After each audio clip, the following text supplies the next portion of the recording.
पांचवें चरण के मतदान से पहले अमेठी और प्रयागराज में पीएम मोदी रैली करेंगे। रैली के लिए प्रशासन ने पूरी तैयारियां कर ली हैं। सुरक्षा के कड़े इंतजाम हैं। अमेठी में 2019 के बाद पीएम मोदी की ये पहली रैली है। 10 विधानसभा क्षेत्रों के प्रत्याशी मंच पर मौजूद रहेंगे। पीएम मोदी की रैली में केंद्रीय मंत्री स्मृति ईरानी भी शामिल होंगी। बीजेपी के कई बड़े नेता शामिल होंगे। सोशल मीडिया पर होगा सीधा प्रसारण। प्रयागराज में भी बीजेपी उम्मीदवारों के समर्थन में पीएम मोदी रैली करेंगे। प्रयागराज की सभी सीटों पर 27 फरवरी को होना है मतदान। आज स्मार्ट कृषि पर एक वेबिनार को संबोधित करेंगे पीएम मोदी। कार्यक्रम में कृषि मंत्री नरेंद्र सिंह तोमर, खाद्य एवं उपभोक्ता मामलों के मंत्री पीयूष गोयल भी शामिल होंगे। मिशन यूपी में आज बाराबंकी, बहराइच, श्रावस्ती में प्रचार करेंगे सीएम योगी। राम की नगरी अयोध्या में जनसंपर्क अभियान में होंगे शामिल। गृह मंत्री अमित शाह भी बहराइच में रैली को संबोधित करेंगे। बस्ती में भी बीजेपी उम्मीदवारों के समर्थन में प्रचार करेंगे। रक्षा मंत्री राजनाथ सिंह आज कुशीनगर में रैली को संबोधित करेंगे। काशी में भी बीजेपी उम्मीदवारों के समर्थन में जनसभा को संबोधित करेंगे। समाजवादी पार्टी के अध्यक्ष अखिलेश यादव प्रयागराज और प्रतापगढ़ में करेंगे प्रचार। जनसभा को संबोधित करने के बाद कार्यकर्ताओं से भी मिलेंगे अखिलेश। कांग्रेस महासचिव प्रियंका गांधी की बाराबंकी और गोंडा में प्रचार करेंगी। कांग्रेस प्रत्याशियों के समर्थन में मांगेंगी वोट। हिजाब विवाद पर कर्नाटक हाईकोर्ट में 9वें दिन भी सुनवाई हुई। कर्नाटक सरकार ने विवाद पर कर्नाटक हाईकोर्ट में अपना पक्ष रखा।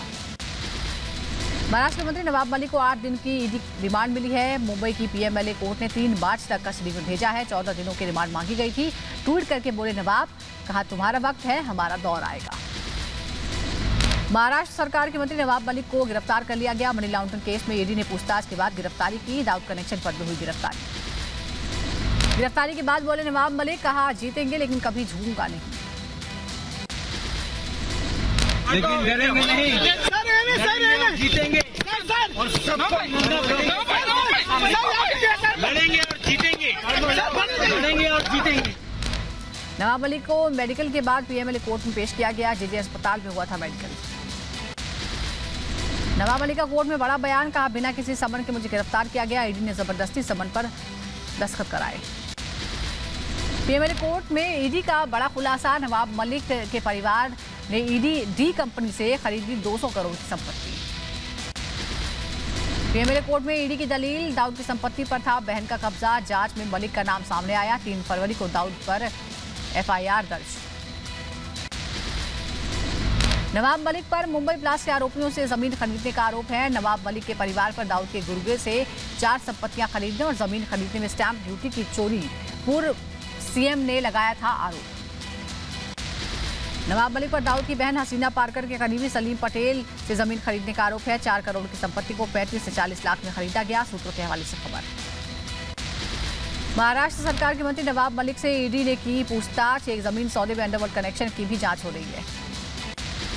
नवाब मलिक की गिरफ्तारी पर महाराष्ट्र में सियासी हलचल बढ़ गई है। शरद पवार ने एनसीपी की आपात बैठक बुलाई।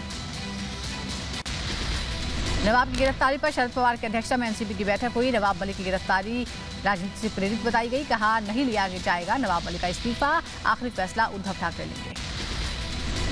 नवाब मलिक पर महाविकास अघाड़ी का बयान। नवाब मलिक के इस्तीफे का नहीं उठता सवाल। मंत्रालय पर प्रदर्शन करेगा महाविकास अघाड़ी।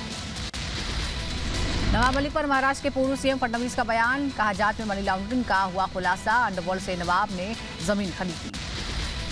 फडणवीस का नवाब मलिक पर बड़ा आरोप। कहा दुश्मन के साथ नवाब के संबंध है। दाऊद से नवाब के कनेक्शन है। नवाब मलिक ने धोखाधड़ी करके अंडरवर्ल्ड से जमीन खरीदी।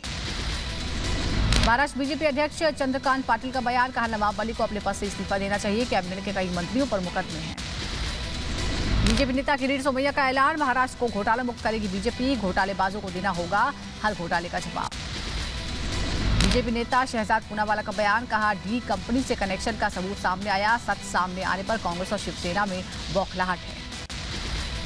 नवाब मलिक से ईडी की पूछताछ पर बोले एनसीपी प्रमुख शरद पवार, केंद्र के खिलाफ बोलने की सजा मिली। ममता बनर्जी ने शरद पवार से बात की। नवाब मलिक को लेकर चर्चा हुई। मलिक से ईडी की पूछताछ पर संजय राउत की धमकी। कहा यह महाराष्ट्र सरकार के लिए चुनौती है। जिस तरह से मंत्री को घर से ले गए हैं उसका परिणाम भुगतने के लिए तैयार है। नवाब मलिक की गिरफ्तारी पर सपा अध्यक्ष अखिलेश यादव का बीजेपी पर हमला। कहा बीजेपी घबराने पर एजेंसियों का इस्तेमाल करवाती है, गिरफ्तारी करती है, अपमानित करती है। नवाब के समर्थन में उतरे अखिलेश यादव पर बीजेपी का बड़ा हमला। कहा नवाब मलिक का समर्थन करना अखिलेश पर खड़े करता है सवाल। अंडरवर्ल्ड से जुड़े मामले में आरोपी का समर्थन किया। अपराध के प्रति सपा का रुख साफ है।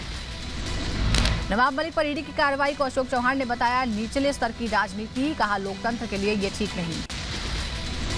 नवाब मलिक से ईडी पर कार्रवाई का महाराष्ट्र सरकार के आरोपों को बीजेपी नेता राम कदम ने सिरे से खारिज किया, कहा कार्रवाई किसी व्यक्ति या विशेष दल के विरोध में नहीं।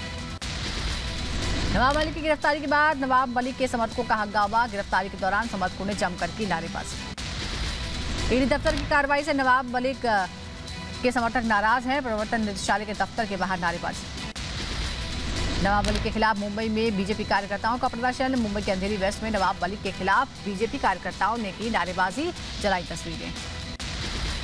बजरंग दल के हर्षा हत्याकांड में एक्शन में पुलिस ने हत्याकांड में शामिल 8 लोगों को गिरफ्तार किया। शिवमोगा के हालात पर बोले कर्नाटक के गृह मंत्री आरागा ज्ञानेंद्र, नियंत्रण में है शिवमोगा के हालात, जांच पूरी होने के बाद दोषियों को दी जाएगी सजा। शिवमोगा में हर्षा की हत्या के बाद से तनाव है, पड़ोसियों से रिपब्लिक भारत ने बातचीत की। पड़ोसियों ने कहा हर्षा की मौत के बाद से गली के बाहर निकलने में भी डर लगता है। बजरंग दल के सदस्य हर्षा के परिवार से रिपब्लिक भारत ने बातचीत की। हर्षा के परिजनों ने कहा दोषियों को मिलनी चाहिए कड़ी से कड़ी सजा। बजरंग दल के सदस्य हर्षा के परिवार से कर्नाटक बीजेपी अध्यक्ष समेत उपाध्यक्ष विजेंद्रन ने मुलाकात की, परिवार को ढांढस बंधाया। हर्षा हत्याकांड में शिवमोगा में पत्थरबाजी और हिंसा की वजह से लोगों के घरों और वाहनों को पहुंचा नुकसान, रिपब्लिक भारत को लोगों ने दिखाए घरों और गाड़ियों के टूटे शीशे। कर्नाटक के शिवमोगा में हर्षा की हत्या और पत्थरबाजी से लोगों के मन में दहशत है, सड़कों पर पसरा सन्नाटा, तनाव वाले इलाके में पुलिस बल तैनात। कर्नाटक के करकल्ला में एंटी नक्सल फोर्स ने शिवमोगा में तैनात किए ड्रोन, सर्विलांस टीम ड्रोन की वजह से इलाके पर रखेगी नजर। उत्तर प्रदेश के कानपुर में बजरंग दल के सदस्यों की हत्या से आक्रोशित कार्यकर्ता, आरोपियों का पुतला जलाकर बजरंग दल कार्यकर्ताओं ने फांसी की मांग की। कर्नाटक के कलबुर्गी में वीएचपी और बजरंग दल के कार्यकर्ताओं का प्रदर्शन, हर्षा की हत्या के खिलाफ कार्यकर्ताओं ने निकाला मार्च। हर्षा हत्याकांड के बाद इलाके में तनाव है, उडुपी में पुलिस और रैपिड एक्शन फोर्स के जवानों ने निकाला मार्च। यूक्रेन में राष्ट्रीय आपातकाल की घोषणा हो गई है, यूक्रेनी सुरक्षा परिषद की बैठक में फैसला लिया गया, रूसी हमले के खतरे को देखते हुए लगाया गया आपातकाल। संयुक्त राष्ट्र ने रूस को लगाई फटकार, कहा रूस ने डोनबास को स्वतंत्र देश बनाने के नियमों का उल्लंघन किया। रूस की कार्रवाई का जवाब देने के लिए यूक्रेन भी तैयार है, यूक्रेन की सड़कों पर बख्तरबंद गाड़ियां और टैंक समेत हथियारबंद सैनिक तैनात हैं। यूक्रेन के बॉर्डर से तकरीबन 4-5 किलोमीटर दायरे में रूस के टैंकों की बड़ी हलचल, सूमी में रूस के टैंक और बख्तरबंद गाड़ियां नजर आईं। बेलगोरोड में रूसी टैंकों और हथियारों का जखीरे की नई तस्वीरें सामने आई है, बर्फ के बीच टैंकों से उतरकर चहलकदमी करते नजर आए रूसी सैनिक, सोशल मीडिया पर वीडियो वायरल। यूक्रेन की सीमा पर रूस ने सैनिक बढ़ा दिए हैं, सैटेलाइट तस्वीरों में सीमा से तकरीबन आधा किलोमीटर दूर 100 से ज्यादा वाहन और सैन्य तंबू दिखाई दिए। रूस और यूक्रेन के बीच और बढ़ा तनाव, डोनेट्स्क में टेलीविजन केंद्र के पास विस्फोट हुआ, दोनों देशों के बीच युद्ध की संभावना बढ़ी। रूस पर यूरोपीय संघ के प्रतिबंध लगाने की तैयारी, यूक्रेन के खिलाफ कार्रवाई को लेकर यूरोपीय संघ देशों ने रूस पर प्रतिबंध लगाने के प्रस्ताव पर जताई सहमति। यूरोपीय संघ के विदेश मामलों के प्रमुख जोसेफ बोरेल ने दी जानकारी, रूस पर प्रतिबंधों को लेकर सदस्यों ने मंजूरी दी।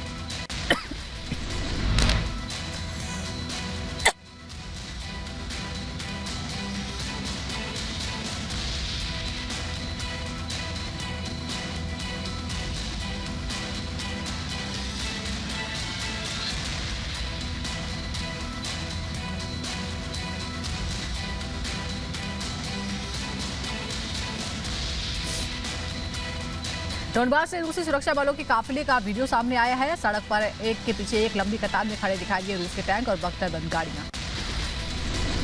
रूसी सेना का एक और वीडियो सामने आया है जिसमें रूसी सेना का दमखम नजर आया, रूसी सेना हर हालात के लिए तैयार है। रूस पर अमेरिका ने लगाए कड़े आर्थिक प्रतिबंध, राष्ट्रपति बाइडेन का बयान, कहा पश्चिमी देशों से मिल रही वित्तीय सहायता खत्म होगी। यूक्रेन तनाव के बीच लुहांस्क में जारी गोलीबारी, जिसके चलते लुहांस्क बिजली संयंत्र में भीषण आग लग गई, आसमान में छाया काले धुएं का गुबार। डोनेट्स्क में नजर आए रूसी वाहन, एक वीडियो में सैन्य वाहनों को सड़क से नीचे जाते हुए देखा गया। यूक्रेन पर 64 बार संघर्ष विराम तोड़ने का आरोप, डीपीआर ने जानकारी दी है, यूक्रेनी सुरक्षा बलों ने पिछले 24 घंटे में 64 बार संघर्ष विराम का उल्लंघन किया। रूस के साथ तनाव के बीच यूक्रेन का बड़ा फैसला, अपने नागरिकों को सलाह दी जल्द से जल्द रूस छोड़ दें। यूक्रेन रूस विवाद के बीच यूक्रेन से स्वदेश लौटे 242 भारतीय छात्र। यूक्रेन में फंसे भारतीयों को निकालने का काम जारी है। 24 और 26 फरवरी को भी कीव जाएगा एयर इंडिया का विशेष विमान। उत्तर प्रदेश के मुजफ्फरनगर में डीजे पर डांस के दौरान विवाद हो गया। एक युवक की बदमाशों ने पिटाई कर दी। सीसीटीवी में कैद वारदात, सोशल मीडिया पर वीडियो वायरल।